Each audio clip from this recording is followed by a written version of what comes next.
Are you, or is your case rather, in a gray area and it's driving you crazy because you can't seem to get a clear answer or clear direction and it's driving you crazy? Well, if this is you, stay tuned. Hey there, it's me, Tracey Bee, and you're listening to another episode of Self-Represented in Family Court.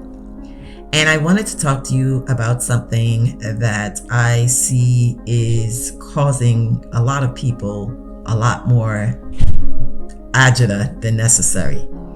And that is those gray areas in your family court case, your divorce or custody case. There's a lot of gray areas in your case. Whether you have an attorney or not, there are times when you don't know if something is unlawful or illegal, if something is violating a court order or not, if something is in alignment with what the judge said, if there is something in an order that's vague, that's a gray area. Times when you're in between court appearances and you don't know what you can and cannot do until the next time. There's so many instances where there are gray areas. And I wanted to spend some time today to talk to you about that, because actually that is what's keeping a lot of you up at night, I'm sure. It's causing you some unnecessary stress, sleepless nights, worry, anxiety, lack of focus. You know what it's doing to you, right? I don't have to tell you. Those gray areas are important because they can create so much discord, so much chaos, that it can actually change the direction or navigate the direction of your case without your intention being just that. And so you need to, one, be aware of what those gray areas are, and two, get a hold of what you can do in those particular situations. Welcome to Self-Represented in Family Court, the only podcast you need if you're feeling lost, stuck, or overwhelmed in family court. At Self-Represented, we don't waste time discussing the law like all the other podcasts. We focus on what really matters in your divorce or custody case. That's strategy. With your host, Tracey Bee, former family law attorney turned pro se family court strategist. Let's talk about what is a gray area. A gray area is situations like there's a temporary order and it doesn't say anything about deadlines or timelines or specific locations for pickup or drop off or things like that. But from a practical standpoint, that it makes sense that a timeline would be, for example, March 31st, or a deadline would be March 31st, or it makes practical sense based on what else is in the order that pickup and drop off would be at the location where the child resides. So things like that, from a practical, common sense sort of approach, it says, yes, it's not in there, but it should be assumed. It should be interpreted that way. But what do you do? Because if the order is vague on that information, and you can't make your next move because the other party is basically taking that position that since that information is not explicit, that they don't have to do, or they can do something that's totally opposite. And so now, can you file a contempt against them? Can you seek the judge's intervention? Can you get the attorneys involved to try to get some sort of resolution? That's a gray area. So the way it's handled is going to be entirely up to the attorneys. It's going to be whether or not you are going to file a contempt, or you can file a contempt, if the judge is going to even entertain a contempt, because just because you could doesn't mean you should. So that's a gray area right there. And then another gray area as an extension of that is a situation where what is your recourse? Because you know what? Those gray areas can really lead you down a path of destruction. If you don't do something, and not just something, the right thing, the quote unquote right thing, then you may find yourself later on in a bind, in a conundrum, because you didn't exercise or make a decision or make a move that could have mitigated the circumstances that you find yourself in down the line. But it's a gray area, so you didn't know, or maybe you had an attorney and the attorney refused to file a contempt or to reach out to the opposing party's attorney to discuss that gray area issue, or to get the judge involved or the court involved, or any of the options that may exist. Your attorney, because they know the landscape, may refuse or think it's best to just let that gray area ride itself out. Or you have an idea that doing that is going to create more issues for you down the line. And that's the problem with gray areas. That's the problem with gray areas in family court cases. There's so many of them, and you never know what the gray area is going to do for you, the destruction it may cause down the line. And that's the problem with gray area situations, especially in family court, because in family court, making the quote unquote wrong move or a premature move or a move that is not necessarily the target or is going to reach the target can actually down the line come back to bite you in your you know what.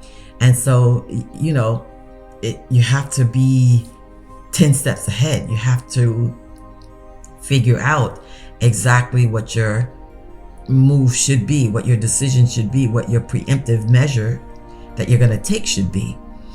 And so that's not something that a lot of people can figure out on their own.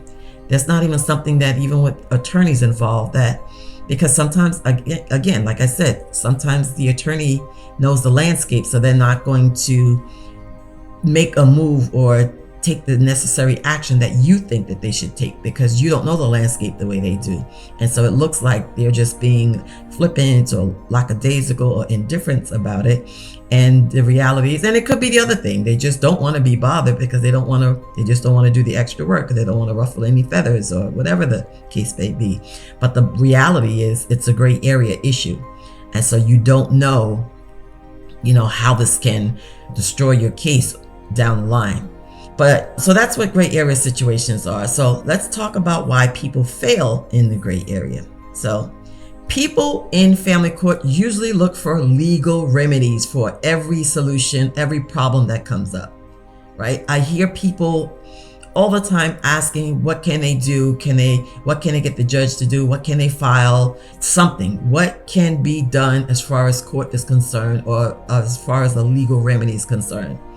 And that's not always the best option, even though it may be available. And a lot of times that's not even available. I see so many people who think they know, hey, just file a motion. Hey, just file a contempt. Hey, just go and ask for that. And they don't even know what they're talking about. Because just because you're able to do that doesn't mean you should be doing those things. Because every move, every decision you make should be done in context. It should be done with the precision in mind that you want something done specifically by your judge, which is going to be in line with what your judge would actually typically do in a scenario like yours. Again, that every problem, every conundrum does not have a legal remedy, a legal procedure, a legal answer. Sometimes it's just a matter of being strategic. That's it. It's just a matter of thinking outside the legal box. That's it. It's possible. That's what I do with people. That's what I do. That's exactly what we work on. We work on strategic solutions, resolutions to problems, to conundrums, to those gray area issues.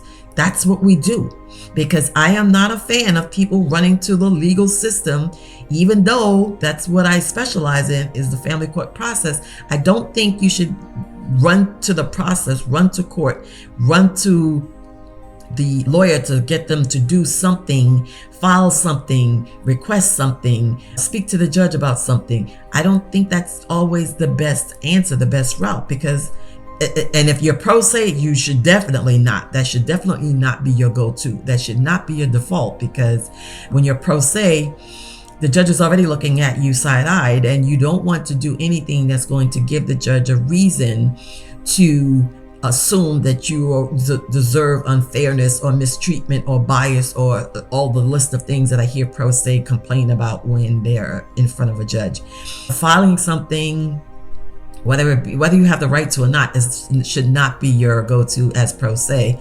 But even with you having an attorney, if those gray area issues come up, then sometimes you need to work with the attorney about those other strategic ways to resolve those things, or work with somebody like myself who's going to help you figure out how to address those gray area issues without inundating the judge or getting the judge involved and making the judge basically become unnerved by the fact that you or your attorney filed yet another motion or yet another petition or yet another response or something.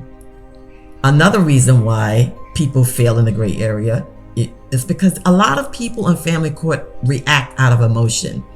They don't think from a strategic standpoint. They're usually acting out of emotion. And when those gray areas come up, they can be compounding. They can make those emotions feel like they're that much worse, like they're more intense, like they're just, because those gray area issues, sometimes they are stressful, as I mentioned, and distressing and agonizing. And especially for someone who's already going through a high conflict case. But reacting emotionally to those gray areas is definitely not going to get you to get your case moving in the right direction. Certainly not. And sometimes another reason is that a lot of times people don't do anything. They freeze and they don't do anything. And as I mentioned, it's very tricky, because sometimes you should be doing something, you don't do anything, or you shouldn't be doing anything and you do everything, right? And sometimes you don't know until it's too late, or until things have conflagrated and now it's at the point where, had you gotten a hold of something earlier, you wouldn't be in the predicament you're in now. It's really tricky to figure it out, but sometimes freezing and doing nothing is not the answer. Just like I mentioned, filing or responding or doing too much is not the answer. So that's what I was thinking about earlier today, because I was in a group that I'm really active in, and within an hour, I think I saw 5 different questions that had to do with gray area scenarios. Quite a few of them had attorneys and didn't want to ask the attorney. Some of them had asked the attorney and the attorney just blew them off with a response. And some of them didn't have attorneys. And so the ones who had an attorney and didn't ask the attorney, they preferred to come to the group and ask them. That was a complete setup, a path to destruction. It's a gray area situation. You're asking a group of people who are non-lawyers, and a lot of them they're really at the peak of emotion in their own cases. And now you're dealing with a gray area and you're presenting the question to them. That's a recipe for disaster. And then if you have an attorney and the attorney is basically, you know what, I'm not going to answer that, or I can't answer that, or they give you some vague answer, then that's not as bad as asking a group of non-legal people, but it can be almost as bad when you have an attorney and they don't really help you resolve that gray area issue. And then if you're pro se, you really don't know. You really don't have a clue. You don't have any guidance, and you really should not be relying on anybody but yourself. But you need to be informed. Having information, being informed, being aware is going to help you, particularly as pro se. And I say particularly as pro se because you have a lot more freedom to move around and to do some things without the restriction of having a lawyer who knows the landscape and who's going to refrain from doing some things that you think are the best routes to take. But either way, those gray areas, they're going to come up, they're unavoidable. The key for you is to be able to spot them, be able to spot those gray area scenarios, be able to do some decision making on your own after you dig for information, and not from social media or Reddit or anything like that, but from the internet, podcasts, books, myself. Getting information, sound information, reliable information, solid information to help you make those decisions, because those gray areas is about you making decisions. That's what it is. You have to make decisions, whether to do nothing or to do something. You still have to make a decision.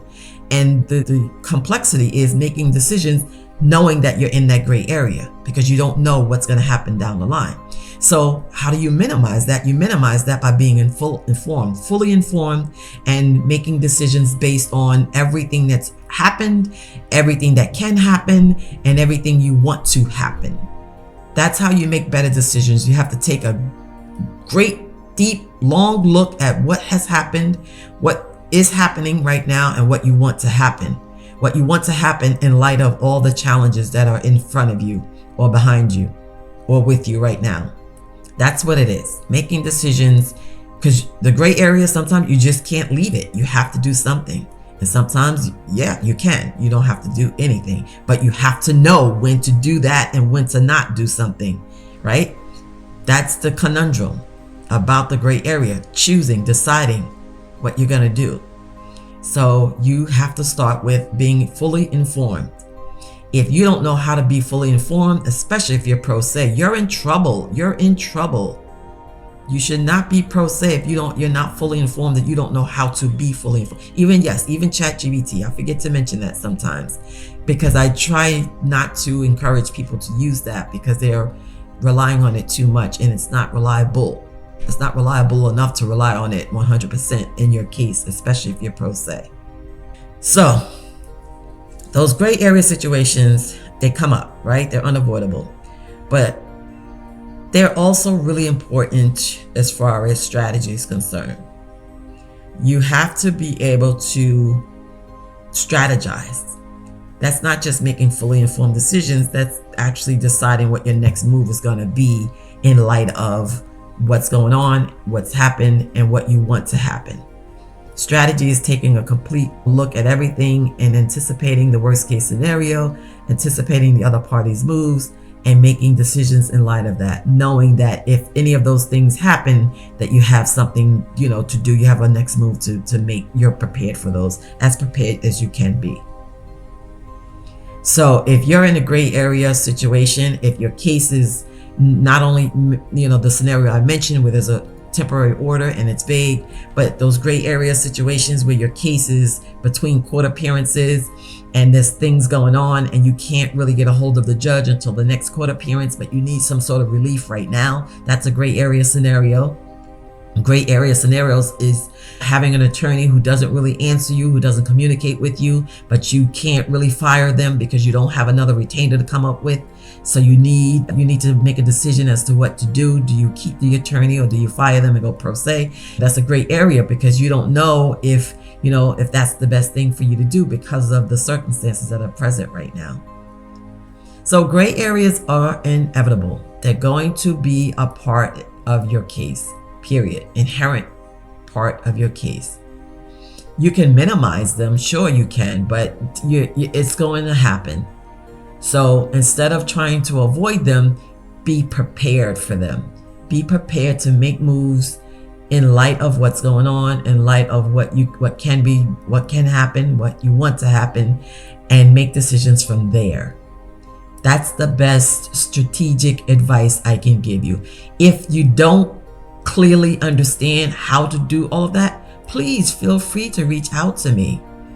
That's what I do. That's what my strategy sessions are about. That's exactly the things that we hash out. This is not legal advice, it's strategic advice. It's better than legal advice.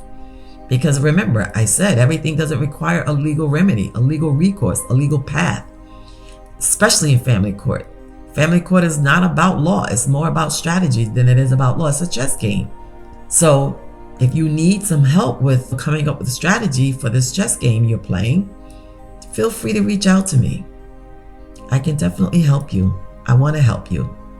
All right. So anyway, that's all I have for you today. Hopefully this was helpful to you. For some of you, most of you, whether you have a lawyer or not, those gray areas are going to come up. What you do about them, that's entirely up to you. But whatever you do, choose wisely. Choose based on being fully informed. Choose strategically. Okay. Thank you so much for tuning in this week. Talk soon. If you're having an active family court case and something already feels off, you need to identify where your case is seriously exposed. Schedule a strategy session now so we can shield your case from more damage. You can't afford to keep guessing. It's costing you way too much.